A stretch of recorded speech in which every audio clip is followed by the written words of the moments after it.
If anyone's offended by swearing, cover your ears. I censored it. It's alright. Oh. Alright, so this is. Are we ready? Yep. So this is my project, Growing Up, Dating and Swearing, and it's an investigation into my Facebook messages.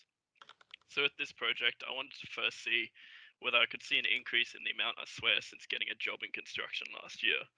But I had to look at some more overall insights as well. And I had some other ideas that I was doing, but didn't have time or couldn't include them in the presentation.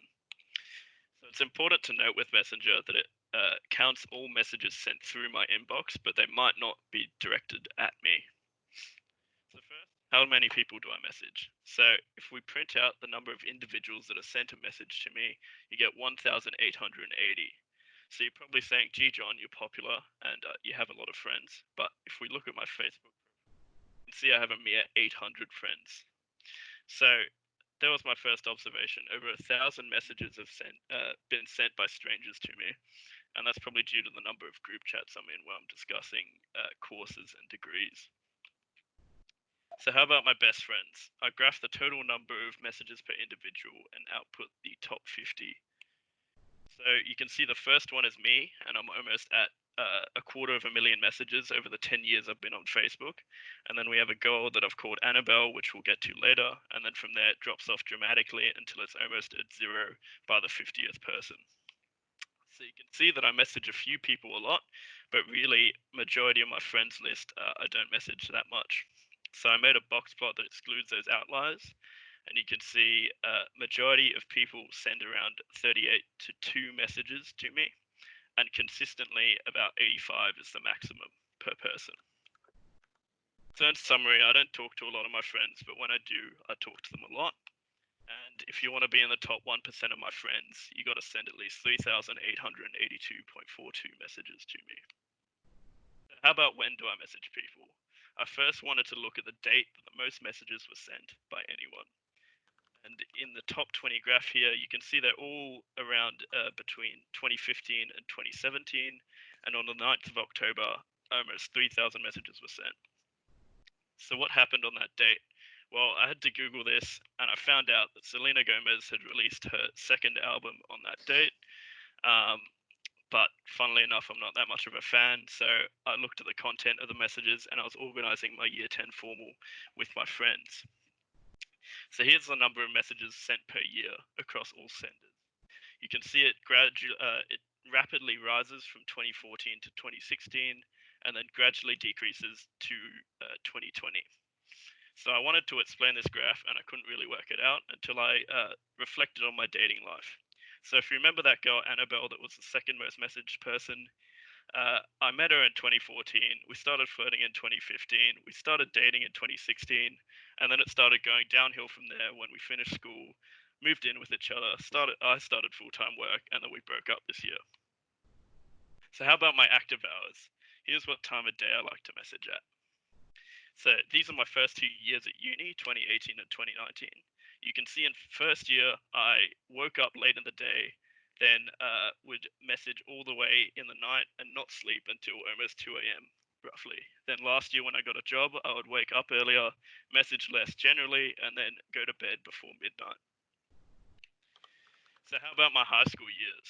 Well, you can see here that I still message the same amount during the day, which is funny because I was meant to be learning in high school. And then I would message a lot more during the night and still not sleep very much during during high school. In summary, I don't message as much as I used to. I don't stay up as late as I used to, and maybe I'm just an old man now. So how about my swearing?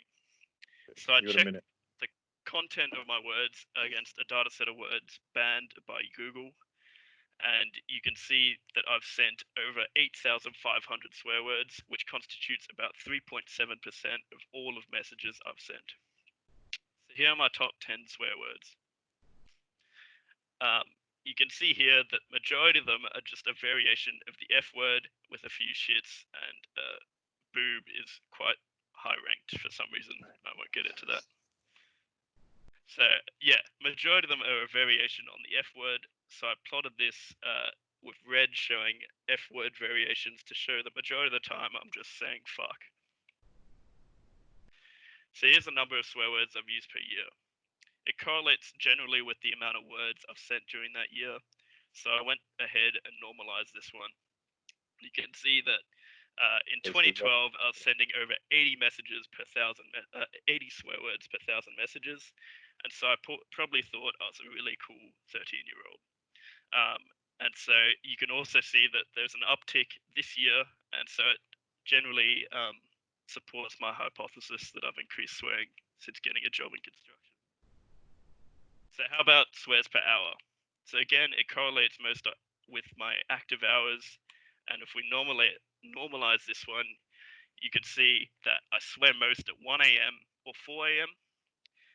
And there's a clear uptick as well at 7 a.m. when I arrive at work.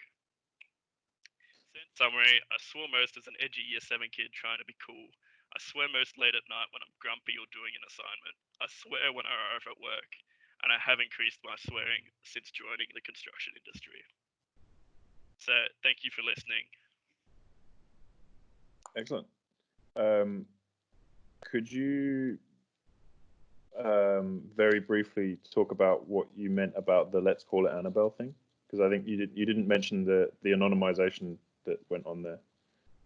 Yeah. So obviously, you can see my overall notebook here. This graph, when you output it, it generally shows all of the full name of everyone that sent the messages. So I didn't want to dox my ex-girlfriend, and so these names are an alias applied from the top baby names from Tasmania, and so I applied. I made sure hers was female as well. But yeah, so each person has an alias applied to them, so that I'm not revealing anyone's names. All right, cool. Phoebe, Scarlett, thoughts? Yeah, I thought it was a really interesting presentation to look into this sort of thing. Like, I never would have thought about that. I like how obvious the correlation is, I guess, between your number of messages in your dating life. It makes me wonder what my message history would be like. And also how much people swear. I think that's a really interesting thing to see, that the night time and the time where you swear actually had a really big correlation. I wouldn't necessarily have expected that, but now that I see it, it makes sense. I really liked the way the graphs showed it too. I think you went and it was really clear, and we got to like sit there and look at the graphs and see your insights. So yeah, I thought it was a really good presentation. Yeah, I thought it was good. I think it would be... Go on, Scarlett. What are you going to say? Oh no, it was an interesting premise. It was good. I don't know. What I thought was interesting is that this is a sort of a good applicability to other things. You could take other people's data, or you could make this into a service that other people could upload their data to, or something like that, and they could see these things themselves. And it's that kind of insight into quite long-term trends about your own personal life are pretty interesting. I think the only graph I would think about for if I was going to add on to this, I would probably do a who's talking over time, because you would see like almost a wedge graph of people showing up in your messages and then disappearing, and showing up and disappearing.